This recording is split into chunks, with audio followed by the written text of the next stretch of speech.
ॐ श्री गणेशाय नमः। ॐ श्री सरस्वत्यै नमः।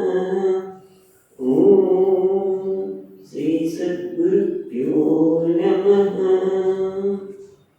ॐ भागवत भगवान की जय।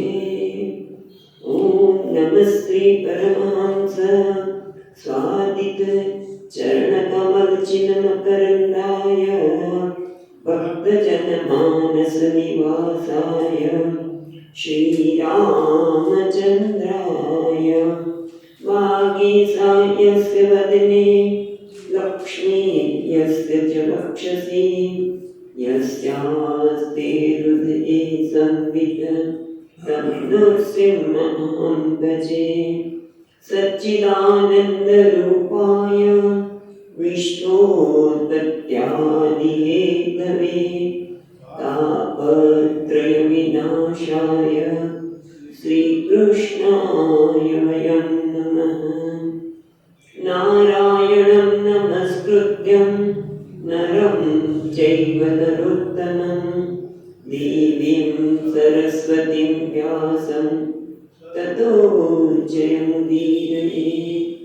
श्रीकृष्णाय वासुदेवाय हरये परमात्मने प्रणतक्लेशनाशाय गोविन्दाय नमो नमः। यं प्रवचन्तमनुपेत्य अपेतकृत्यं द्वैपायनो विहरवाक्तरआजुहाव पुत्रेति तन्मयतया तरवो विनेन्दुः तं सर्वभूतहृदयं मुनिमानतोऽस्मि। जन्माद्यस्य यतोऽन्वयादितरत चार्तेष्वभिघ्नस्वराट् तेने ब्रह्महृदाय आदिकवये मुह्यन्ति सूरयः तेजो वारिमृतां यथा विनिमयो यत्र त्रिसर्गोऽनुषा धाम्नां स्वेन सदा निरस्तकुहकं सत्यं परं धीमहि।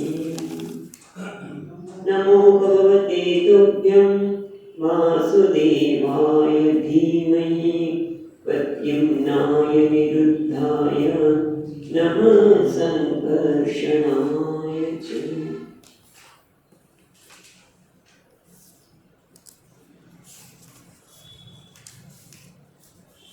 આપણે ભાગવતના બીજા સ્કંદના પહેલો અધ્યાય જોઈ રહ્યા છે।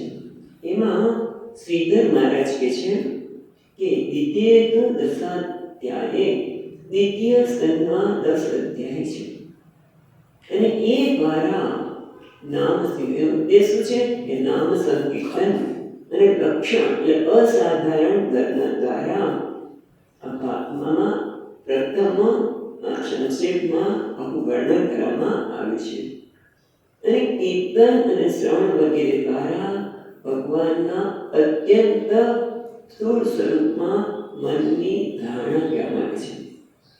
પહેલા કે છે ધારણા અને પછી ધ્યાન। એટલા માટે બહુ સુંદર છે યસ્યા નામ કીર્તનમ દાન તપો યોગાદિ સકલમ તમ નિત્યમ પરમાનંદમ હરિ નર નમસ્વર। બહુ સુંદર વાત કરે છે ટીકાકાર કે જેમનું નામ સંકીર્તન દાન તપ યોગ વગેરે શ્રેષ્ઠ ફળ છે એવા પરમ આનંદ સ્વરૂપ હરિને ये नर ये मनुष्य तू नमस्कार कर नम एंड स्मर नमस्कार कर અને સ્મરણ કર। એવી વાત અહીંયા ટીકાકાર પેલા પ્રાર્થના કરતા આપે છે કે મનુષ્ય તું ભગવાન જે પરમ આનંદ સ્વરૂપ છે જે નિત્ય છે હરિનું નામ ચિંતન કે એના માટે દાન તપ યોગ એનું શ્રેષ્ઠ ફળ તો એ જ છે કે ભગવાનનું સ્મરણ કર। હવે બીજા અધ્યાયમાં આપણે ખબર છે કે પ્રમાણે જ્યારે સુખદેવજી મહારાજ સુખતાલમાં બધા ઋષિમુનિઓ અને પરીક્ષિત જ્યારે બેઠા છે ત્યારે આવ્યા છે, બધા એમનું સ્વાગત કર્યું છે. અને પછી આપણે જોયું એ પ્રમાણે પરીક્ષિત રાજાએ એમણે કહ્યું કે મનુષ્ય મૃત્યુની શરણે આવેલા મનુષ્યનું કર્તવ્ય શું છે, એને જીવનની સફળતા શેમાં છે, કૃતકૃત્યતા કેવી રીતે પ્રાપ્ત કરવી, એવો જ્યારે પ્રશ્ન પૂછવામાં આવ્યો ત્યારે પહેલાં તો આપણે જોયું કે સુખદેવજી કહે છે કે રાજા, તું તો રાજા છે, એટલે તે ફક્ત તારા માટે નહીં, પણ રાજા તો હંમેશા લોકોનું હિત જોડે, એટલે લોકહિત માટે આ પ્રશ્ન કર્યો છે.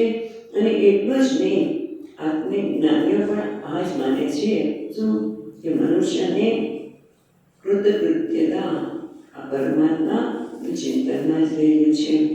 અને એટલા માટે કહે છે કે મોટા ભાગના લોકો હે રાજન, આ ગૃહસ્થ આશ્રમમાં તો શું થાય છે કે ન કરવાના મનુષ્ય છે આત્મતત્વ દર્શન કરતા નથી, આત્માનું ચિંતન કરતા નથી, પણ હજારો બીજી ઘણી બધા વ્યવહારમાં અટવાઈ છે. અને આમ કર્યું, અને પેલું કર્યું, અને આમ કરવું જોઈએ, અને આમ કરવું જોઈએ, બસ હું આમ છું, પેલું આમ છે, આમાં દિવસ એના જીવનના વર્ષો જતા રહે છે. અને એટલા માટે એમણે શું રીતે બતાવ્યું કે રાત્રે નિદ્રામાં અને દિવસે વિષયના ભોગમાં, અસ્ત્રી પ્રાપ્તિમાં અને વ્યવહારમાં સતત અપેક્ષા, મને આ મળવું છે, પેલું મળવું છે, અને આમ થયું છે, પેલું થયું, સતત જગતને બદલાવ્યા. પોતાની સાથે આત્મતત્વ સાથે રહેવાની કોઈને ઈચ્છા થતી નથી, એમ કહી તો ચાલે. એને ખબર જ નથી પડતી, એટલે શું કરે, એ પોતાની જાતને સતત વ્યસ્ત રાખે, આ કામ કરું, પેલું કામ કરું, પણ અંદર જે પડ્યું છે દુઃખ એ તો ભૂલાય જ નહીં. કારણ કે પહેલાં આમ કર્યું, પહેલાં આમ કર્યું, અને આમ કરવું જોઈએ તો તે કરવું જોઈએ, એ તો બોલ, એ તો સમજી કે ને એકમ શું ચાલ્યા જ કરતો છે, દુઃખી છું, અલ્પ છું, અને પછી એ ભૂલવા માટે એ સતત એક કાર્યમાંથી બીજામાં એમ સતત પ્રવૃત્તિ રાખે છે. એ કોઈ નહીં, એને યાદ આવતું નથી કે મારી નજીકની વ્યક્તિનું મૃત્યુ થયું, એ જતી એ તો મારે જવાનું છે, તો એ પેલા મારો કાયમનું કલ્યાણ તો કરી લઉં, આ મનુષ્ય જીવન વારંવાર મળવાનું નથી, એવું પણ એને વિચાર આવતો નથી. ખરેખર તો આત્મશ્રી ફરી એકવાર જોવાનું ગમે કે તસ્માત ભારત સર્વાત્મા ભગવાન હરિશ્વર શ્રોતવ્ય કીર્તિતવ્યશ્ચ સ્મર્તવ્યશ્ચ ઇચ્છતામ અભયમ. તેને અભયની પ્રાપ્તિ કરવી છે જીવનમાં, આનંદની પ્રાપ્તિ. અભય ત્યાં શું હોય, ભય ન હોય ત્યાં આનંદ જ હોય, બરોબર છે ને? જ્યાં ભય નથી ત્યાં આનંદ હોય, જેને આનંદની ઈચ્છા હોય, પરમાનંદની ઈચ્છા હોય, અભયની ઈચ્છા હોય, એને પરમાત્માની શરૂઆતમાં છે. અને શરૂઆતમાં કહીને શું કીધું કે જે પ્રિયતમ છે, પ્રિયતમત્વ છે, શરૂઆતમાં એટલે સર્વનાત્મા છે, અને આત્મા હંમેશા પ્રિય હોય, એટલે પ્રિયતમ. અને ભગવાન એ જે સૌંદર્યના ધામ છે, જે નંદનંદન છે એ, અને હરિ કહીને ઈશ્વર કહીને સર્વના નિયામક છે, હરિ કહીને તો અજ્ઞાન હરનાર, એટલે કે જે અજ્ઞાનનું હરણ કરનાર છે, જે સર્વના નિયામક છે, એ સૌંદર્યના ધામ છે, જે શરૂઆતમાં છે, જે સર્વપ્રિયતમ છે, એનું સ્મરણ કર, એને સાંભળ, એનું કીર્તન કર. શ્રોતવ્ય સ્મર્તવ્યશ્ચ કીર્તિતવ્યશ્ચ, જેણે મોક્ષની પ્રાપ્તિ કરી છે. અને એ રીતે કરવી એ પણ આપણે જોઈએ છેવટે ગમે તેવા મહાત્માઓ પરમાત્મામાં રમણ કરતા હોય તો છેવટે એમને ભગવાનના ગુણાનુવાદમાં સ્મરણમાં જ સર્વોત્તમ લાભ છે. એટલે પોતે સુખદેવજી મહારાજ પોતાનો દ્રષ્ટાંત આપે છે કે જો મારી વાત નથી કરતા, પેલા તો એમ કહે છે કે આ મુનિઓ જે વિધિને નિષેધથી પર આ કરવું જોઈએ ને ન કરવું જોઈએ, એ બધાથી ઉપર ઉઠીને જે બ્રહ્મમાં સ્થિત છે એવા પણ ભગવાનના લીલાના ગુણાનુવાદમાં રમણ કરે છે. હું પણ એ જ હતો, અને એટલા માટે કહે છે કે એટલા માટે મેં પણ પિતા પાસેથી આ ભાગવતનું સ્મરણ કર્યું, અને એ હું તને હવે કહેવાનું છું. આમ ગયા પછી આપણે જોયું એ પ્રમાણે કે જેથી તારી પણ પરમાત્મામાં આપણે શીઘ્ર નિષ્કામ બુદ્ધિ થાય.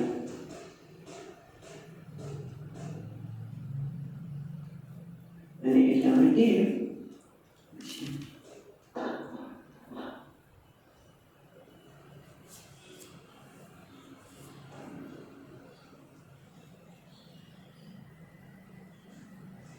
પછી મને યાદ પણ આવે છે કે ભાઈ મારા તો કે મોટા ભાગે લોકોના કેમ પ્રવૃત્તિ બહુ વિહીન સંસારમાં લાંબો સમય જીવા કરીને બસ અસાધારણ રીતે આ જગતના અનેક વર્ષો પસાર કરવા કરતાં આત્મજ્ઞાન માટે, આત્માનું કલ્યાણ માટે વિતાવેલી 2 ઘડી પણ ઉત્તમ છે. અને તારી પાસે તો 7 દિવસ છે પરીક્ષિત, એટલે તારે તો ચિંતા નથી. ખટ માંગે તો 2 ઘડીમાં પોતે મોક્ષની પ્રાપ્તિ કરી, અભયની પ્રાપ્તિ કરી, પરમાનંદની પ્રાપ્તિ કરી. તારી પાસે તો 7 દિવસ છે, માટે તારે ચિંતા કરવાની જરૂર નથી. અને પછી એમણે કહ્યું કે અંતકાળ જ્યારે સમીપ આવે ત્યારે પુરુષે નિર્ભય બનીને, અને અંતકાળ ક્યારે આવશે આપણને ખબર નથી, એટલે દિવસમાં થોડો સમય પણ નિર્ભય બનીને બધી ચિંતા પરમાત્માને સોંપીને, અથવા તો કોઈ પણ ચિંતા અમારે કરવી નથી, હું સંન્યાસી બની જાઉં છું. અને પછી અસંગ શસ્ત્રથી આ શરીર ઉપરની બધી આસક્તિને છોડીને, ભલે ઘરમાં રહેતા હોય થોડો વખત આસક્તિ છોડીને ઓમકારનો જપ કરવો જોઈએ. ઓમ એનું વિસ્મરણ ન થાય એ રીતે મને એમાં જોડવું જોઈએ. એ પણ આપણે જોયું. અને પછી આપણે આ જે અષ્ટાંગ યોગ એને પણ અહીંયા વાત કરવામાં આવી. યમ નિયમ એ બધું પણ વિસ્તાર છે. કયા શ્લોકમાં યમની વાત કરી, કયા શ્લોકમાં નિયમની વાત કરી. આસન અને આસન પર કેવું હોય છે તો પહેલા ઉષાસન, એની પર મૃગચર્મ, અને પછી કોઈ સુંદર વસ્ત્ર, રેશમી વસ્ત્ર રાખીને આસન પર બેસીને પછી પ્રત્યાહાર અને ધારણા કરવી. પ્રત્યાહાર એટલે પ્રતિઆહાર, આહારમાંથી પોતાના મનને ખેંચી લેવાનું પ્રત્યાહાર. ઇન્દ્રિયો એના વિષયમાં જે જાય છે એમાંથી મનને ખેંચી લેવું જોઈએ. અને ધારણા એટલે પછી એ મનને એક સ્થાનમાં સ્થિત કરવું, એનું નામ ધારણા. એ પણ માણસે કરવું જોઈએ. અને પછી ધારણા પછી ધ્યાન. ધારણા એટલે એકાગ્રતા. ઇન્દ્રિયોના વિષયમાંથી મનને ખેંચી લો, એના પ્રત્યાહાર. અને પછી ભગવાનના સ્થિર કરવું એકાગ્રતાથી, એનું નામ ધારણા. અને પછી ધ્યાન. અને આપણે 19મા શ્લોકમાં એ પણ જોયું હતું કે ભગવાનના સમગ્ર રૂપમાંથી ભગવાનના એક એક અંગનું ધ્યાન કરતા જવું જોઈએ. અને પછી શું કહે છે, એકદમ મનમાં સ્થિત થયા પછી નિર્વિષય થયેલા મનને ભગવાનમાં સ્મરણ કરીને પછી બીજું કંઈ ચિંતન કરવું જોઈએ નહીં. એના કારણ છે સમાધિ. એટલે નિર્વિષય મનને જોડી લઈને સ્થિત થયેલા મનના માત્ર પરમાનંદ તેજોમય પરમ આનંદ સ્વરૂપ પરમાત્માનું જ સ્મરણ કરવું, બીજું કશું જ કરવું નહીં. અને આમ કરવાથી શું થશે? બહુ સુંદર વાક્ય. પરમાત્માનું ચિંતન કરવાથી સહજ રીતે તારું અંતઃકરણ શુદ્ધ થશે. રજો ગુણના લીધે જે મન વિક્ષિપ્ત છે, તમો ગુણના લીધે મન મૂઢ છે, રજો ગુણના લીધે મન આસક્ત છે, રાગ છે, તમો ગુણના લીધે દ્વેષ છે. એના કારણે જે મનિતરનું મન છે એ મન આ ભગવાનમાં ધારણા કરવાના લીધે બધું જ મન દૂર થઈ જાય છે. એટલે છે 20મા શ્લોકની બીજી લીટી, યત ચેત ધારણા ધીરઃ હંતિ યા તત્કૃતમ મલમ. હંતિ એટલે નિર્વિદ્યતિ. ધારણાના લીધે વિધિ પુરુષ છે એ રજો અને તમો ગુણના લીધે ઉત્પન્ન થયેલો મળ, એટલે આપણે કીધું ને ક્ષિપ્ત અને વિમૂઢ, અથવા તો વિક્ષિપ્ત અને મૂઢ, અથવા તો રાગ અને દ્વેષથી યુક્ત મનના મનને ભરી લે છે ધારણા. અને ત્યાર પછી ધારણા કરતા કરતા ભગવાનનો સાક્ષાત્કાર કરવો, એટલે ભગવાન સાથે એક થવું. ધારણા કરતા કરતા પછી પરમાનંદ સ્વરૂપ છે એ બધા જ આનંદનો આશ્રય છે. પરમાત્મામાં મનને જોડવું એટલે છે ભક્તિ લક્ષણ યોગમાં પ્રાપ્ત કરવું. હવે રાજાએ પછી 22મા શ્લોકમાં પૂછેલું કે રાત્રિ બ્રહ્મન મનુષ્યના મનમાંથી શીઘ્ર આ મળ છે દૂર થાય એના માટે તમે ધારણા અને ધ્યાનની વાત તો કરી, પણ એ કેવી રીતે કરવું, પછી ક્યાં કરવું, અથવા તો જે પ્રકારથી કરવું એ શાસ્ત્રમાં સંમત હોય તે મને જણાવો. એટલે સુખદેવજી મહારાજે આપણે જોયું એ પ્રમાણે કહ્યું કે जितासनो जितश्वास जितसंगो जितेन्द्रिय स्थूले भगवतो रूपे मन संधार्य धिया. આ શ્લોકમાં બધું કહી દીધું. 23મા શ્લોકમાં जितासन જેણે આસન ઉપર ચિત્ત મેળવે છે, વિજય પ્રાપ્ત કરે, લાંબા સમય સુધી એક સ્થાનમાં વ્યક્તિ બેસી શકે એનું जितासन. કારણ કે તમે જુઓ કે આપણે બેઠા હોય ને ભગવાનનું નામ લેવા માટે અને અચાનક કંઈ યાદ આવે, ઊભા થઈ છે. ઘણી વખત બહેનોને તો ભગવાન નામ લેતા લેતા ઊંચે જુએ, ત્યાં તો ઝાડું છે, ત્યાં ઓલું ઝાડું છે, એ કામ કરે. એ પછી એનું મન ચોટે જ નહીં, એટલે ઝાડું સાફ કરી નાખવું. અને દૂધવાળાની અવાજ આવ્યો, બધો અવાજ આવ્યો, નાચી આસન. હવે એક વખત નક્કી કર્યું કે મારે ભગવાનનું નામ લેવું છે, આસન પછી ઉઠવું નથી. ચિત્તાસનમાં ચિત્ત શ્વાસ, અને પછી શ્વાસને જીતી લઈએ, એટલે કે શ્વાસ પર વિજય. પ્રાણાયામનો પણ અભ્યાસ કરવો જોઈએ. કંઈ નહીં તો અનુભવ તો આપે છે, કારણ કે પ્રાણાયામ પણ છે.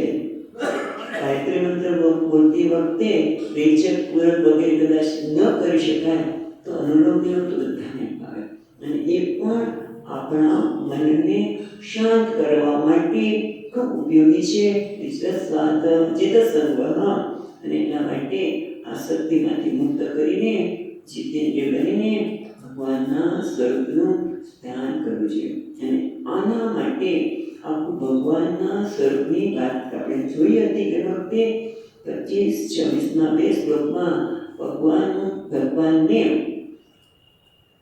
જે 14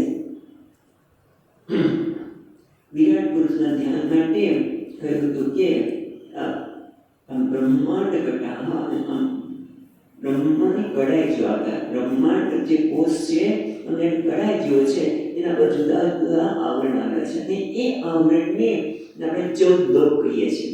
એ 14 લોકને ભગવાનના અંગ સાથે સરખાવેલા હતા. એ પ્રમાણે પરમાત્માના આ અંગમાં આપણે જેમ પૂજા કરતા હોય ને ત્યારે ન્યાસ કરે છે. હવે ન્યાસ કરે કે અંગુષ્ઠાભ્યામ નમઃ, બરાબર? એવી રીતે હૃદયાય નમઃ, એટલે કે જાણે કહેતા હોય કે હે દેવતા તમે હૃદયમાં વાસ કરો, એ ઋષિ તમે મુખે છંદ, એ ઋષિઓ તમારા મુખમાં તમે બિરાજમાન થાવ. પછી શીર્ષમાં શિરા એટલે મસ્તક પર તમે સ્થિત.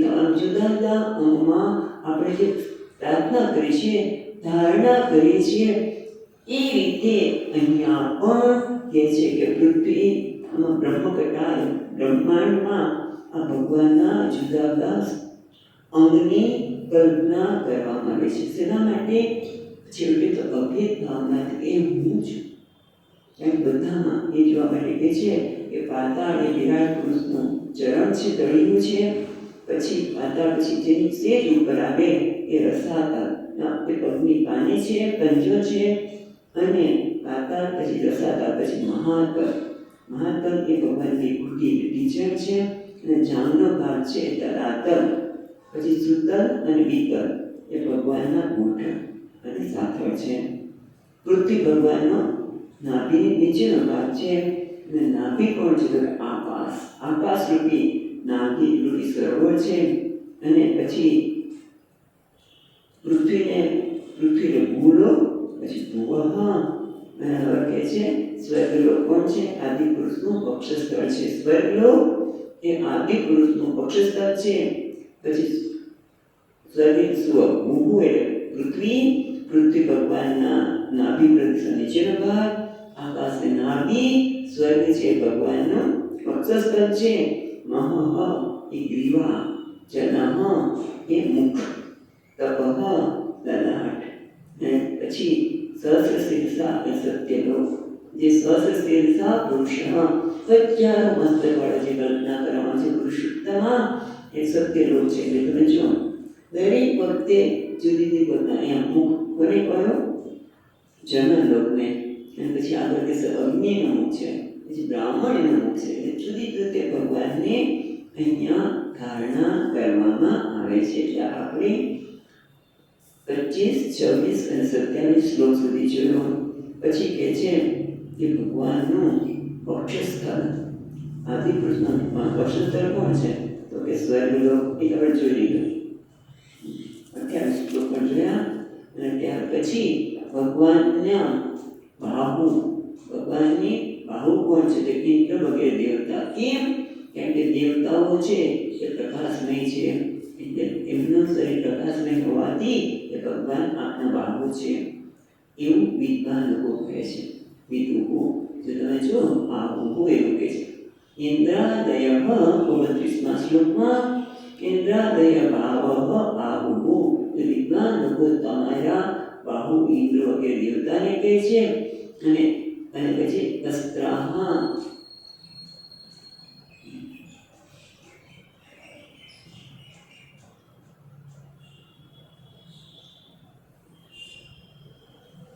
અસ્ત્રાગ્ય દેવતા છે. ઉસ્ત્ર, અસ્ત્રાંતિ આહુ ઉસ્ત્રાહ, ઉસ્ત્રાહ એટલે દેવતા. કારણ કે તેજોમય શરીરને લીધે ઇન્દ્રાદય ઉસ્ત્રાહ, ઉસ્ત્રાહ એક દેવતા. ઉસ્ત્રાહ એ દેવતા એ ભગવાનના હાથ છે. દિશા ભગવાનના કર્ણગોલક.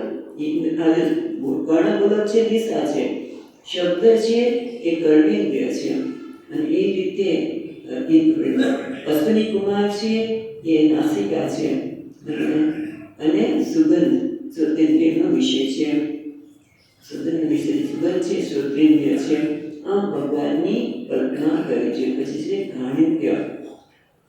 ઘાણેન્દ્રિય ગંધ એ ઘાણેન્દ્રિય છે. અને પ્રજાપતિ અગ્નિ એ વિરાટ પુરુષનું મુખ છે. મુખ અગ્નિ ઇતિ. આ રીતે ભગવાનનું ચિંતન કરવું જોઈએ. એક ટૂંકમાં આ બધું ભગવાનને જોતા આપણો અહંકાર તો ક્યાં જતો હોય? ભગવાન સાથે એક વિશાળતાથી જોઈએ. પછી આગળ કહ્યું તે પ્રમાણે 30 શ્લોક આપણે જોયા હતા તે વખતે. એટલે આપણે પણ જોયું હતું દ્યુલોક એ વિષ્ણુ ભગવાન બંને નેત્રો છે, સૂર્ય અને ચક્ષુ એમના ઇન્દ્રિયો છે. નેત્ર કાનના ગોલક, ચક્ષુ ઇન્દ્રિય કોણ છે? સૂર્ય અને ચંદ્ર. અને રાત દિવસ નેત્રોની પલકો છે, આ પણ છે. અને ભ્રુકુટીના વિશાળ બ્રહ્માજીનું સ્થાન છે. જળ એનું તાળવું છે અને રસ એમની જીભ છે. આટલે સુધી આપણે જોયું હતું. હવે આપણે 31મા શ્લોકમાં જઈએ. 31મો શ્લોક. છંદાસ્યનંતસ્ય શિરો ગૃહન્તિ રૌષ્ટ્રાયમસ્મે અકલાદ્વિજાનિ આસોચनं માતકરી ચ માયા દુરંત સર્ગો યત પંગમોક્ષઃ. હવે આગળ કહે છે કે છંદા એટલે વેદો, અનંતસ્ય અનંત ભગવાનનું વિરાટ પુરુષનું શિરઃ મસ્તક ગૃહન્તિ એને કહેવામાં આવે છે. ગૃહન્તિ કહેવામાં આવે છે. દ્રષ્ટા યમઃ અને ભગવાનનો એ દાઢ છે એ કોણ છે? યમ એની દાઢ છે. અને સ્નેહ કલા દ્વિજાની, દ્વિજાની એમ તો દ્વિજાની તો દ્વિજા સંસ્કૃત પ્રમાણે બહુ છે, પણ અને છાંદસ કહેવાય શાસ્ત્રમાં દ્વિજાને શબ્દને સ્વીકારવામાં આવે છે. દ્વિજાને બે વખત જન્મ થયો કોનો થાય? દાંતનો પણ એને દ્વિજાની કહેવામાં આવે. એ કોણ છે? સ્નેહ કલા એટલે પુત્ર ઉપરના પુત્ર ભર સ્ત્રી પત્ની બધા પર જે સ્નેહ છે એ કે છે એ સ્નેહની માત્રા છે એ દાંતનું દાંત છે. અને ધાડ કોણ છે? યમ છે. અને ભગવાનનું હાસ્ય કયું છે? તો કે છે ભગવાન હાસ્ય કયું છે? ભગવાન ક્યારે હસવું આવે? જ્યારે એટલો કલ્પના કરે આમ કરીશ પેલું કરીશ. ભગવાન કે અમારી માયામાં બરોબર ફસાઈ ગયો છે. તમે જુઓ, માયાના કારણે જે ભગવાન બધાને કહે છે ને, ત્યાં રામાયણમાં પણ કહે છે કે ભગવાન બધાને કટપુતની જેમ નચાવે છે. ભગવાન જે કરે છે કરી રહ્યો છે, પણ એ વ્યક્તિ હું કરું છું, આમ કરું છું, પેલો કરીશ, તો ભગવાન કહે છે કે એ ભગવાનનું હાસ્ય છે. હાસો જન ઉન્માદ કરી છે માયા. મનુષ્ય જે માયાથી ઉન્માદ કરે છે, આ બધું વિચાર કરે છે, એ ભગવાનનું હાસ્ય છે. ભગવાન હસી રહ્યા છે.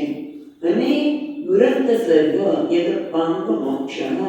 દુરંત એટલે અપાર, અપાર સૃષ્ટિ છે. દુરંત એટલે અપાર, અને સર્ગ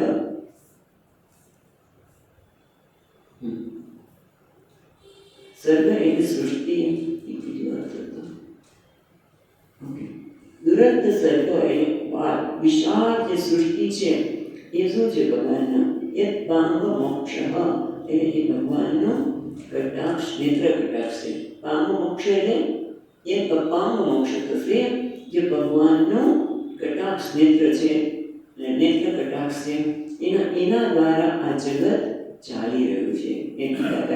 આના દ્વારા જગત ચાલી રહ્યું છે. ભગવાનના હાસ્ય અને કટાક્ષ નેત્ર ધારા. હવે પાછી આગળ કહે છે 32મા શ્લોકમાં કે ભગવાનના હોઠ કયા છે, ભગવાનનું શરીરના જે કેટલાક અંગો બાકી છે એ પણ સુખદેવજી મહારાજ મેળવે છે. તો આ રીતે ચિંતન કરે. જગતનું ચિંતન બહુ કર્યું, સુખ વ્યવહાર શું કરાય બહુ કર્યા ચિંતન. હવે તો ક્યારેક સમય કાઢીને આ પ્રકારે પણ પરમાત્માની ધારણા કરે. આપણે કદાચ આ રીતે ન કરીશ. આમ તો આ વિરાટ ઉપાસના છે, બહુ ઉત્તમ ઉપાસના છે, અભેદ ઉપાસના છે, એ તો શ્રેષ્ઠ છે. પણ પછી ન ફાવે તો આપણે ભગવાનના કોઈ સ્વરૂપનું ચિંતન કરીએ. પણ અહીંયા કહે છે 32મા શ્લોકમાં વિરોધરુષ્ટધર એવ લોભો ધર્મસ્તનો અધર્મ પથોસ્ય પૃષ્ઠઃ કસ્તસ્ય મેઘ્રમ વૃષણો ચ મિત્રો કુક્ષે સમુદ્રાગિરયો અસ્તિ સંઘાઃ. વિનય એટલે લજ્જા. વિનય એટલે લજ્જા. એ કહે છે વિદ ઉત્તર પુષ્ટ. જે લજ્જા છે એ વિરાટ પુરુષનો ઉપરનો હોઠ છે. અને અધઃ નીચે હોઠ કયો છે? લોભ. નીચે હોઠ છે ભગવાનનો લોભ, એ ભગવાનનો નીચેનો હોઠ છે. ધર્મ છે ભગવાનના સ્તન છે. અને અધર્મ છે એ પીઠ છે. અધર્મ પુષ્ટ એ પીઠ છે. ક છે ને તસ્ત, તસ્ય, તસ્ય તેમની. એટલે બ્રહ્મા પ્રજાપતિ. પ્રજાપતિ છે એનું મિત્ર છે, લિંગ છે. અને મિત્ર એટલે મિત્ર વર્ગ એનું વૃષ્ણિ છે, કૃષ્ણ છે. પછી કુક્ષી સમુદ્રામાં, અને ઉદર, કુક્ષી ઉદર, સમુદ્ર ભગવાનનું ઉદર છે. અને ગીર એ પર્વત એમના અસ્થિનો સમુદાય છે, હાડકાનો સમુદાય છે. હવે આગળ કહે છે 33મા શ્લોકમાં નદ્યો સે નાટ્યો તતનુરુહાણી મહીરુહા વિશ્વતનો નૃપેન્દ્ર અનંત વીર્ય સસિતમ માતરિશ્વા કતિર્વય કર્મ ગુણ પ્રભાહ. નદ્ય અસ્ય નાટ્યઃ એ કહે છે. પછી આ બીજી લીટમાં છે નૃપેન્દ્ર. પેલા એ લેવું પડે. હે નૃપેન્દ્ર, હે રાજેન્દ્ર. નદ્ય એટલે ગંગા, યમુના, સરસ્વતી, કાવેરી, આ બધી નદીઓ છે એ વિરાટ પુરુષની નાડી છે. નાડીમાં વહેતું લોહી છે એમ કહી શકાય. નાડીઓ છે. અથ તનુ રૂહાણી એટલે રોમાણી. તન શરીર ઉપરના રોમ છે કયા છે? રૂહાણી એ ભગવાનના શરીર ઉપરના કોણ રૂહાણા છે? મહિન્દ્ર. મહિરુહા એટલે વિશ્વપુરુષ ભગવાનના મહિરુહા એટલે વૃક્ષો. મહિરુહા એટલે વૃક્ષો. વૃક્ષો એ વિષ્ણુ ભગવાનના શરીર ઉપરના રૂવાડા છે. અનંત વીર્ય સસિતમ માતરિશ્વા. માતરિશ્વા એટલે વાયુ. અનંત વીર અપાર શક્તિ. અનંત એટલે અપાર, વીર એટલે શક્તિ. સસિતમ એટલે એના શ્વાસોશ્વાસ ચાલી રહ્યા છે એ અપાર બળવાળો વાયુ છે. અને અનંત અને પછી શું છે ચોથી રીતિ ગતિ વય કર્મ ગુણ પ્રવાહ. ગતિ એટલે ગમનમ, વય એટલે કાળ. કાળ છે એ ભગવાનનું ગમન છે. અને કર્મ ગુણ પ્રવાહ, કર્મ એટલે કર્મ પછી જોઈએ કર્મ એટલે મનુષ્યના કર્મો, બધાના કર્મ. એટલે ગુણાનામ એટલે સતત 10 પ્રવાહ દેવ વીર્ય મનુષ્યાદિ સૃષ્ટિ પરંપરા તસ્ય કર્મ એટલે ક્રિયા. ભગવાનની ક્રિયા છે. તસ્ય કર્મ એટલે ક્રિયા. કર્મ એટલે ભગવાનની ક્રિયા છે. કોણ? તો કે ગુણ પ્રવાહ ગતિ પર્ય. ગતિ એટલે કાળ એ ભગવાનની ગમન છે, ગુણ છે.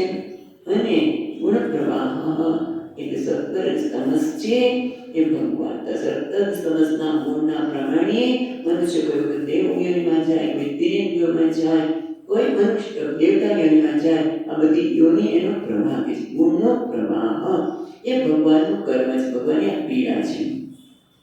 પછી આગળ કહે છે 34મા શ્લોકમાં ઈસસ્ય કેસાન વિદુરમ મુવાહાન વાસાંસ્તુ સંધ્યા કુર્વય ભુમ્નઃ અવ્યક્તમાહુર્હૃદયં મનશ્ચ સચંદ્રમા સર્વવિકારકોશઃ. ઈસસ્ય પણ એ લાગે છે બીજી રીતિમાં ગુરુવર્ય. એ ગુરુ કૃષ્ણ ગુરુવર્ય એટલે ગુરુ શ્રેષ્ઠ એટલે પરીક્ષિત.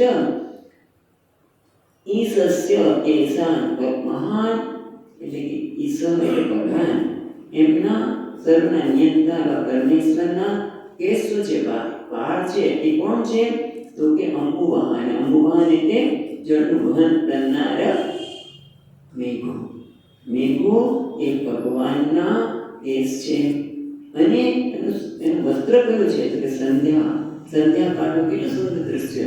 આપણે સંધ્યાના દર્શન કરતા હોય વિચારે બોલાય જો કેટલું આકાશમાં સુંદર દેખાય. સંધ્યા એમના ભગવાનના વસ્ત્ર છે. એટલે એવું તો જ્યારે કદાચ હવે જોજો કે જ્યારે સંધ્યાનો અનુપમ રૂપ જોઈએ ત્યારે એમ યાદ આવે છે કે આ તો ભગવાનનું વસ્ત્ર છે. ભૂમ્નઃ, ભૂમ્ન એટલે પણ પરમાત્મા. પરમાત્માનું સંધ્યા એનું વસ્ત્ર છે. અને ભગવાનનું હૃદય કોઈ છે અવ્યક્ત, જે વ્યક્ત થતું નથી. અહીંયા પ્રધાન તો પ્રકૃતિ માયા એ ભગવાનનું હૃદય કહેવામાં આવે છે. આવું એટલે વિદ્વાન લોકો એમને ભગવાન પ્રધાન કો અવ્યક્ત એટલે પ્રધાન, પછી પ્રકૃતિ એ માયા એ ભગવાનનું હૃદય છે. અને મન કોણ છે? મનશ્ચ સહ ચંદ્રમા. સહ એટલે તે એટલે વિરાટ પુરુષ. તે વિરાટ પુરુષનું મન કોણ છે? ચંદ્રમા છે. એટલે ચંદ્રમા તો છે પણ પછી જો તમે વિચાર સર્વ વિકાર કોશાહ. ગુજરાતી જશો તો શું મળશે? સર્વિકાર કોષા એટલે જે વિકારોના ભંડારો. એટલે શું? આપણે ટીકાકર નજરતા એટલે કે છે સર્વ એટલે ઔષધ્યાદિ વિકાર હેતુભૂત. જે ઔષધિ એટલે આપણે અન્ન, ઘઉં, બાજરો જે કંઈ અન્ન છે એમાં શક્તિ કોણ કહે છે? ભગવાન કહે છે ગીતામાં કહ્યું વગેરે શું કહે છે? ઔષધિ સર્વાહ. ભગવાન કહે છે ઔષધિ રૂપે મન ચંદ્રમા દ્વારા ઔષધિમાં રસ કોણ કરે છે? ઔષધિમાં જે તાકાત છે, વીર્ય છે, રસ છે કોનો છે? ચંદ્રમાનો. એટલે કે છે ચંદ્રમા સર્વ વિકાર કોષા. એટલે વિકાર કોષા એટલે શું? આ બધા ઔષધિ વગેરેનો જે વિકાર જે થયેલો છે ચંદ્રમા છે. મન તો છે પણ મન ચંદ્રમા કેવો છે? આ બધામાં શક્તિ ગુનાર છે. એને અહીંયા સર્વ વિકાર કોષ એવું કહ્યું. પછી આગળ કહે છે વિજ્ઞાન શક્તિં મહિમામનંતિ સર્વાત્મનોંતઃકરણં ત્રિવિક્રમ અશ્વાશ્વતયુષ્ટપ્રજાનકાનિ સર્વે મૃગા પશવશોન્નિદેશે. પછી કે સર્વાત્મનો એ પરમાત્મા જે સર્વાત્મા છે એનું શું છે? પહેલી રીતે પહેલા જોઈએ સર્વાત્મા. બીજી રીતમાં છે વિજ્ઞાન શક્તિ મહિમમ. પછી આ અનંતિ કથયંતી. વિદ્વાન લોકો મહિમા એટલે મહત્તત્વ, મહિમા મહિમમ એટલે મહત્તત્વ વિજ્ઞાન શક્તિ સર્વાત્મ પુરુષનું ચિત્ત વિજ્ઞાન શક્તિ ચિત્ત એ સર્વાત્મ પરમાત્માનું વિરાટ પુરુષનું મહત્તત્વ છે, એ ભગવાનનું ચિત્ત છે. અને સર્વાત્માનું અંતર્ગણ કોણ છે? અંતર્ગણ અભિમાન છે. દેખો મન બુદ્ધિ અહંકાર એ કોણ છે? રુદ્ર. ગિત્રમ એટલે રુદ્ર. શ્રી રુદ્ર એમનું અંતર્ગ્રહણ છે. હવે જો ત્રીજી લીટીમાં આપણે અશ્વ એટલે ઘોડો થાય, પછી શું છે? પછી અશ્વતરી. આ છે ને અશ્વતર યુષ્ટ એવું લીધું છે, પણ એની સંધિ જુદી પાડીશું તો અશ્વ અશ્વતરી ઉષ્ટ્ર રજા. અશ્વ એટલે ઘોડો, અશ્વતરી એટલે શું? તો અશ્વતરી એટલે હોડીમાંથી આપણે ગધેડો વગેરે હોડીમાંથી ઉત્પન્ન થયેલા એટલે ખચ્ચર. અશ્વતરી એટલે ખચ્ચર, ઉષ્ટ્ર એટલે ઊંટ અને ગજ એટલે હાથી વગેરે કોણ છે? નખાની ભગવાનના નખ છે બધા. અને સર્વે મૃગાહા પસવ શ્રોણી દેશે અને નિતમના ભાગમાં શ્રોણી દેશે નિતમ ભાગમાં બધા જ મૃગો અને પશુઓને કલ્પવામાં આવ્યા છે. એવું કોણ કે છે? વિદ્વાનો કે છે. જીને વિદ્વાનો કહે છે એટલે કઈ કલ્પનાથી કે એમને આ વસ્તુ જણાય છે. વસ્તુ ભગવાનના બધું વસ્તુ ભગવાનના એ જોઈ શકે છે એટલે કે છે કહેવાય છે. 36મો શ્લોક આગળ છે. મયાંસી તત્યાકર્ણં વિચિત્રં મનુર્મનીષા મનુજો નિવાસઃ ગંધર્વ વિદ્યાધરચારણ અપ્સરઃ સ્વરસ્મતીરસુરાનિ કવીર્યઃ. એટલે કે છે વયાંસી એટલે પક્ષી, તદ વ્યાકરણ તેનું વ્યાકરણ વિસ્તાર. જેમ તમે ખ્યાલ છે ત્યાં છાંદોગ્યમાં આપ્યું તસ્ય વ્યાકરણ વાણિનામ રૂપેણ વ્યાકરણાની, એનો વિસ્તાર કોણ છે? પક્ષીઓ. પક્ષીઓનો વિસ્તાર એટલે એની કળા છે.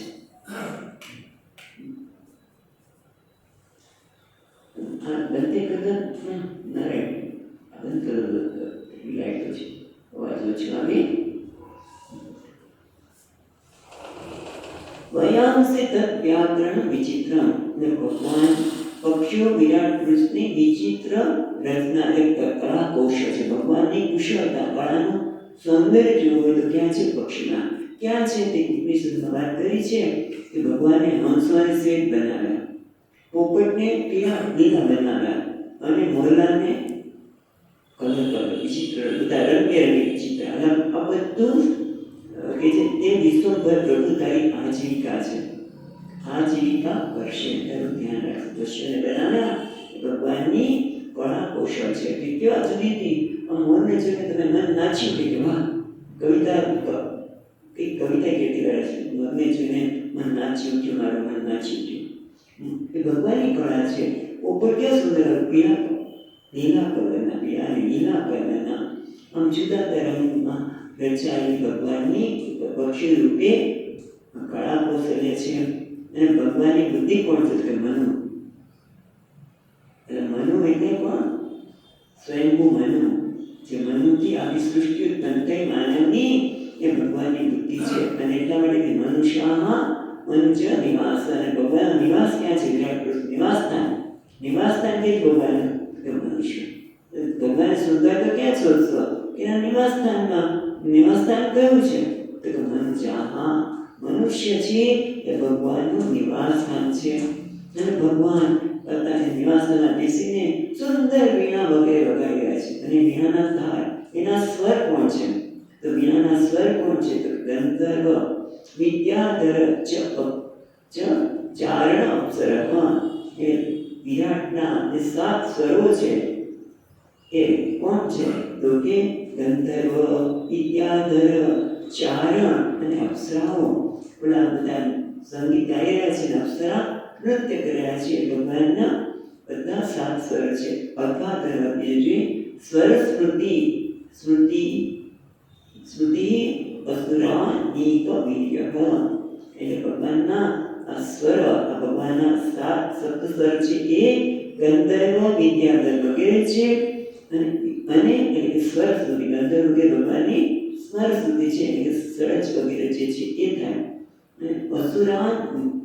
અસુરાનીક વીર્યમાં અસુરો એમનું વીર્ય છે અથવા તો બીજો અર્થ લઈ ગયા બીજા પાઠ કહે છે કે સરસ્વતી અસુરાનીક વર્ય એટલે અર્થ છે અસુરોના સમૂહમાં જે શ્રેષ્ઠ પ્રહલાદ છે એ વિરાટ પુરુષની સ્મૃતિ છે એવું પણ કે અસુરોમાં જે શ્રેષ્ઠ છે એ પ્રહલાદ એ ભગવાનની સ્મૃતિ છે. અહંકાર કોણ છે? રુદ્ર. સ્મૃતિ આ છે. મન કોણ છે? તો ચંદ્રમા. બુદ્ધિ કોણ છે? તો મનુ મહારાજ. બરાબર. મનીષા મનુ મહારાજ બુદ્ધિ છે. અને નિવાસ સ્થાન ક્યાં છે? તો કે આ મનુષ્યો એમનું નિવાસ સ્થાન છે. ત્યાં તમે જોઈ શકો, જાણી શકો. અને પછી આગળ કે છે મનુષ્ય નિવાસ સ્થાન કયું? પછી પાછું આ રીતે પણ તમે મુખ માટે 14 લોકમાંથી પણ એક મુખ બતાવ્યું, અગ્નિને પણ મુખ બતાવ્યું. હવે અહીંયા કે છે બ્રહ્માનંદમ ક્ષત્રભુજો મહાત્મા વિદુૃંગઘ્રીત્સિત કૃષ્ણવર્ણઃ નાનાવિધાન બીજ્ય ગણોપપન્નો દ્રવ્યાત્મકર્મવિતાન યોગઃ. બ્રહ્માનંદમ ક્ષત્રભુજો મહાત્મનઃ. બ્રહ્માનંદ એટલે બ્રહ્મા બ્રાહ્મણ કોણ છે? આનંદ ભગવાનનું મુખ કોણ છે? બ્રાહ્મણ સે મુખમાસે બાહુ રાજન્ય કૃતઃ. આપણે જોઈ શક્યા કે બ્રાહ્મણ એ ભગવાનનું મુખ છે કારણ કે વેદ છે. બ્રાહ્મણ વેદનું પઠન કરે છે વગેરે માટે બ્રાહ્મણને મુખ કયો? ક્ષત્રભુજ ક્ષત્રિય છે એ રક્ષણ કરવાના લીધે એને બાહુ કયા. અને વિદ ઉર્હુ જે વિદુરુર એટલે આમ લખ્યું છે વિદ એટલે વૈશ્ય અને પછી ઉરી પાસે ઉર્હુ એટલે એમનો સાધુ.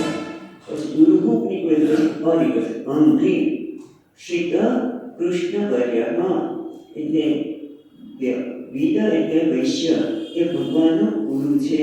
કેમ? કારણ કે વ્યવહારનું નિવારણ કરનાર છે માટે ગુરુ સાકર દ્વારા સપોર્ટ દ્વારા બધું નિવારણ થાય. અને પછી કે છે કૃષ્ણવર્ય અને અંગ્રીસિત કૃષ્ણવર્ણ અને ભગવાનના ચરણ કોણ છે? તો કે છે કૃષ્ણવર્ણ એટલે રુદ્ર ભગવાનના અંગ્રિક વીર્ય. અને એટલું જ નહીં નાના વિધા બીજ્ય ગણોપપન્ન એટલે નાના અનેક પ્રકારના. પછી અભિતા એ નામના છે. અભિજ્યા એટલે દેવો તેના ગણો વસ્તુ વગેરે ઉપપન્ન યુક્તથી આ બધા દ્રવ્યાત્મક હવી છે. આ બધા દ્રવ્યાત્મક કર્મના વિતાન યોગ વિતાન યોગ યજ્ઞના પ્રયોજન માટે દ્રવ્ય વગેરેની જરૂર પડે તો એ કોણ છે? તો કે આ બધા જુદા જુદા પ્રકારના જે દેવતાઓ છે, ગણો છે, વસુઓ છે એ બધા જ યજ્ઞના પ્રયોગ માટેના કર્મ છે એટલે કે કાર્ય છે. અર્થાત યજ્ઞ કરવો હોય તો એમના માટે આ બધા આવશ્યક છે એવો અભિપ્રેત છે. હવે આગળ કે છે હવે કે છે શું કે છે આગળ કહીને શું કહેવાનું છે? મેં બધું કહી દીધું. હે પરીક્ષિત, મેં બધું કહી દીધું હોય તારે આ પ્રકારે ધ્યાન કરવું જોઈએ. કેવી રીતે કરવું જોઈએ એ કે છે 38મા શ્લોકમાં પોતે હવે ઉપસંહાર કરતા કે છે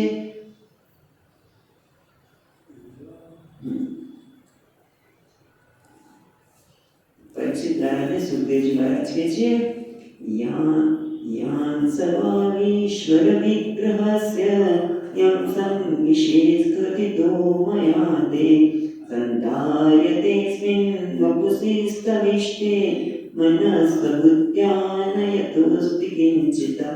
39 પણ લઈની સાથે સસર્વધિવૃત્યનુભૂત સર્વ આત્મા યથા સ્વપ્ન જનેક્ષિતિકઃ तं सत्यानन्दनिदं भजेत नन्यत्र सजित्य यत् आत्मपातः. એટલે કે છે યાન અસૌ, જો યાન છે ને અડધો ન નીકળશે, પછી અસૌ વીમાંથી ઔ નીકળશે અને પછી ઈશ્વર શબ્દ નીકળશે. ઈશ્વર વિગ્રહ છે યાન, આટલું જ યાન એટલે આટલું જ. અસૌ ઈશ્વર, આ ઈશ્વરનો વિગ્રહ છે. શરીરના બધા અવયવ ઈશ્વરના ને તમે કહ્યા એમાં સમાવેશ થઈ જાય છે, એની ગોઠવણી થાય છે. સમનિવેશ એટલે સમનિવેશ અવ્યય સંસ્થાન કથિતો મયા તે, આટલા જ ને ભગવાનના શરીરની અવયવની ગોઠવણી જે કહીએ આટલી જ છે, આનાથી વધારે નથી. સંધાર્યતે અત્યંત વપુષિત ભવિષ્યે. હવે કે છે મનસ બુદ્ધ્યા અસ્મિન સ્વબુદ્ધ્યા મનમાં, તારી બુદ્ધિ અને મન પ્રમાણે મનુષ્યો દ્વારા પોતાની બુદ્ધિ અને મન પોતાની જે શક્તિ હોય એ પ્રમાણે મનને બુદ્ધિના સમજણ લઈ અને મનને ભગવાનના અવયવોમાં જોડ્યું છે. આનાથી બીજું કંઈ વધારે કહેવાનું નથી. મનસ બુદ્ધ્યા અને યતો અસ્તિ કિંચતા, આનાથી કશું વધારે નથી. આટલું જ બધું જે કંઈ છે ભગવાનનું અંશ. પણ કેવું છે તો 39ના શ્લોકમાં કહે છે સર્વધિવૃત્તિ અનુભૂત સર્વમ આત્મા યથા સ્વપ્ન જન ઈક્ષિત એકઃ. જેમ કોઈ વ્યક્તિ સ્વપ્ન જોવે છે અને સ્વપ્નમાં હજારો માણસો આપણે કુંભ મેળામાં આવ્યા છે, હજારો માણસો ભેગા થયા છે, એ જોનાર કોણ છે? તેનું સ્વપ્નદ્રષ્ટા પોતે હજારો માણસ જોવે છે અને હજારો માણસો પણ કોણ છે? પોતે. એના શું કહે છે?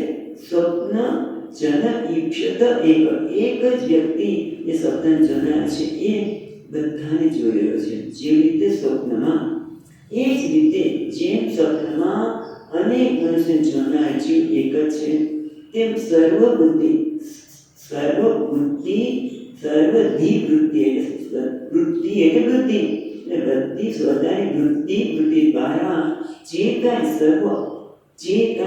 અનુભૂત છે ને સર્વધિવૃત્તિ અનુભૂત સર્વમ, એટલે જેમ સ્વપ્નમાં એક અનેક મનુષ્યને જોનાર કોણ છે? જીવ એક જ છે. તેમ અહીંયા જો સ્વપ્ન દ્રષ્ટાંત કરવી બીજી રીતે વાત કરે છે. સામે તરફ સ્વપ્ન દ્રષ્ટાંત એક જ અનેક રૂપ બની રહ્યો છે એ રીતે કહીએ છીએ. અહીંયા કહે છે જેમ એક જ વ્યક્તિ સ્વપ્નમાં અનેક લોકો જોવે છે એ રીતે બધી બુદ્ધિ સર્વધિવૃત્તિ અનુભૂત, બધી બુદ્ધિ વૃત્તિ દ્વારા જે કાંઈ અનુભવાય છે તે કોણ છે? સત્યમ આનંદ નિધિ, તે કોણ છે? પરમાત્મા જે સત્સ્વરૂપ છે, આનંદ નિધિ છે, એ આત્માને ભજેત, એને ભજવો જોઈએ. બીજી ક્યાંય આસક્ત થવું જોઈએ ને, ન અન્યત્ર ચર્ચે, બીજે ક્યાંય જોડાવવું જોઈએ ને, ક્યાંય આસક્ત થવું જોઈએ. કેમ ભાઈ? સંસારમાં રહે છે, અમે તો સંસારી છીએ, અમને તો મન નીચે જાય જ ને કે મારા છોકરા વિશે વિચાર ના આવે, ઘરબાર વિશે વિચાર ના આવે કે વિચાર કરો. એની ના અંતે કાઢી, કારણ કે વ્યવહાર ચલાવવા વિચાર તો કરવો પડે, પણ એમાં આસક્ત નહીં થઈશ. એટલે કે છે ન અન્યત્ર સજ્જે, એટલે પુત્ર પરિવારમાં આસક્ત થવું એટલું જ નહીં. તું જ્યારે સાધના કરે છે ત્યારે સિદ્ધિમાં પણ આસક્ત થઈ, સિદ્ધિ પણ આવવાની છે, અન્યત્ર બધું આવી જાય, પુત્ર વગેરે અને સિદ્ધિ પણ ન સજ્જે તેમ આત્મપાત, એ તારું પતન કરનારી છે. એટલે ટૂંકમાં સર્વત્ર બધા દ્વારા, બધી દ્વારા કોણ છે? પરમાત્મા છે. સર્વત્ર પરમાત્મા સિવાય બીજું કંઈ જ નથી. જેમ સુવર્ણના અલંકાર બન્યા ત્યારે સુવર્ણની લકડી પણ સુવર્ણ છે, એમાંથી બનેલો તાર પણ સુવર્ણ છે, સુવર્ણ તારના ટુકડા કડી બનાવી એ પણ સુવર્ણ છે, અને કડીને જોડીને હાર બન્યો એ બધું સુવર્ણ છે. આખું આ વિશ્વમાં તને જે કાંઈ દેખાય છે એ ઈશ્વરના જ અવયવ છે. એટલે ઈશ્વર છે, ઈશ્વર સિવાય બીજું કશું જ નથી. એનાથી કોઈ નાની વસ્તુમાં તારા મને જોડીશ તો તું પણ કેવો બનીશ? સંકુચિત બની જઈશ, નાનો બની જઈશ. અને એ તારા માટે શું બનશે? આત્મપાત, એ તારા આત્માનું પતનનું કારણ બનશે. માટે જો તારે મનુષ્યને કે છે તારા જીવનને સાર્થક કરવું હોય, કૃતકૃત્ય કરવું હોય, તો આ બીજા અધ્યાયમાં શેની વાત કરે છે? લીલાને ભગવાનના સાધન ભગવાને કેમ પ્રાપ્ત કર્યું છે આપણે બે વખતે જોયું તો થોડું બીજું યાદ કરી લઈએ.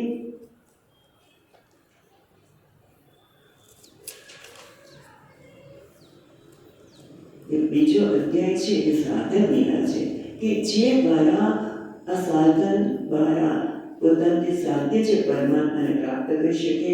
અને એટલા માટે પહેલો અને બીજો આ બીજા સ્તરનો પહેલો અને બીજો અધ્યાય છે એ તત્વનું ધ્યાન માટે છે. પહેલા અધ્યાયમાં ભગવાનના સ્થૂળ સ્વરૂપનું ધ્યાન વાત કરી કે તને આ જગતના જે કંઈ દેખાય સ્થૂળ એટલે જે તું જોઈ શકે છે એ બધું જ પરમાત્મા છે એનું ચિંતન કર. બીજે કે આસક્ત થઈશ નહીં.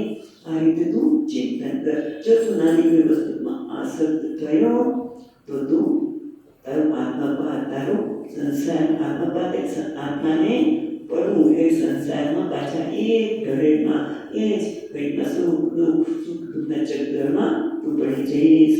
આ રીતે અહીંયા પહેલો સ્કંદ પૂરો થયો. પહેલો અધ્યાય પૂરો સ્કંદ નહીં પહેલો સ્કંદ પૂરો થઈ ગયો. બાકી છે ઇતિ શ્રીમદ ભાગવતે મહાપુરાણે પારમહંસ્યામ સંહિતાયામ દ્વિતીય સ્કંદે પ્રથમો અધ્યાયઃ. આ રીતે બીજા સ્કંદનો પહેલો અધ્યાય અહીંયા પૂરો થાય છે, સંપૂર્ણ થાય છે. જે ભગવાન શ્રી કૃષ્ણના ચરણોમાં ગુરુચરણમાં સમર્પિત કરીએ. ઓમ તત્સત. યમ પ્રવચના સચ્ચિદાનંદ રૂપાય વિશ્વોત્પત્યાદિહેતવે તાપત્રય વિનાશાય શ્રીકૃષ્ણાય વયં નમઃ. યં પ્રવચन्तમનુપેત્ય અપેતકૃત્યં વૈપાયનો વિહર્યકાતર આજુહાવ. ઉદ્વેતિ તન્મયતયા તરોऽપિનેन्दુः तं સર્વભૂતહૃદયં મુનિમાનતોऽસ્મि. ઓમ શાંતિ શાંતિ શાંતિઃ. હરિ ઓમ. શ્રી ગુરુભ્યો નમઃ.